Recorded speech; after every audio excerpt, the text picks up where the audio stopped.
ашытқысыз түшпара дайындайтын боламыз. Ол үшін суымызға сүт, май, тұз, қант және разрыхителімізді салып, ұнымызды салып, орташа қаттылықта қамыр илейтін боламыз. Салмасына картошкамызды пюре қылып езіп, пиязбен қуырып дайындасаңыздар жақсы болады. Және қамырымызды ұнмен оқтаудың көмегімен видеодағыдай етіп, жұқа етіп жайып алатын боламыз. Мен үлкен-үлкен бөліктерге бөлдім. Сіздер өз қалауларыңызша істеңіздер.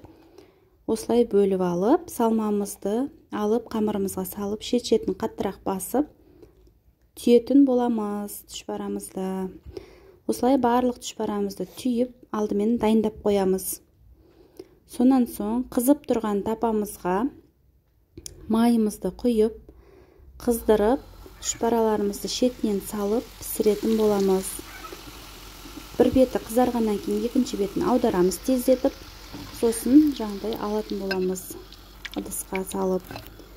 Барлық түшпараларды осылайынан екі жағын қызартып, қуырып алатын боламыз. Бұл қонақ келгенде тездетіп дайын болатын тағам, столға ұсынсаңыздар болады. Ас болсын!